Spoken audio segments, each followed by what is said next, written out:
Good afternoon, I'm Wendy Petrie and this is your afternoon news fix for Monday, the 15th of June. A former Prime Minister is opting for cautious hope. A US-Iran deal confirmed today will stick. Both sides say they've reached agreement, which US President Donald Trump says means military operations will cease and the Strait of Hormuz open. It'll be formally signed in Switzerland on Friday. Helen Clark says a highly destabilising situation has been on and off again for months. The impact on fertiliser is leading to huge concerns about increased world hunger. So it needed to stop. And if this is the good news we've been waiting for, bring it on.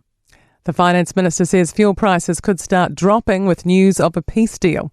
Nicola Willis says oil prices fell immediately. Global benchmark Brent crude sliding more than 4%.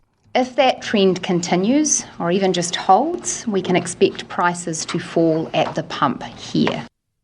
Kiwi Rich Listers' worth continues to soar. The collective value of the annual NBR Rich List has increased 26% over the past year to $129 billion. We now have 26 billionaires, their rank swelling by 8 more in the same time. Victoria University economic inequality researcher Max Rashbrook says many wealthy people get a lot of income from capital gains, which is not taxed. People on the rich list pay a tax rate on their income of 9%, whereas ordinary people will be paying about 20% on average across all their income. The housing market is looking soft over coming months, even with resolution possible in the Middle East. The Real Estate Institute's house price index fell another 0.6% in the past 12 months, now sitting at 16.2% below its 2021 peak. But Infometrics chief forecaster Gareth Kernan says prices are higher in parts of the South Island than this time last year. Strong export prices and just generally stronger economic conditions in that sort of mid to lower South Island have been coming through. They're not immune to the slowdown that we're seeing at the moment, but a bit more resilience than some other regions. A thumbs up from tourism for a nationwide bed tax. The government has signed a regional deal with Auckland Council that includes a promise to look into the tourist levy next year.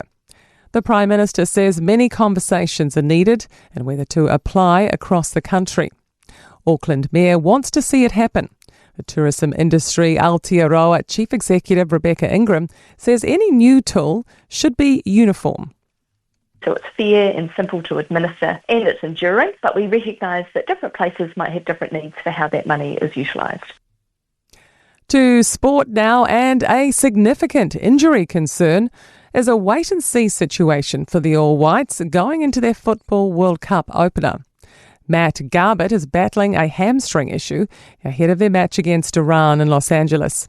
Meanwhile, Sweden have opened their campaign by thumping Tunisia 5-1 in Monterrey. Utilising experience is a key focus for sprinter Zoe Hobbs after her inclusion in New Zealand's 21-strong athletics team for the Commonwealth Games. And the Carolina Hurricanes have won a second Stanley Cup crown in ice hockey's NHL. I'm Wendy Petrie, that's your latest news fix. We'll be back with the next update tomorrow morning from the Newstalk ZB newsroom.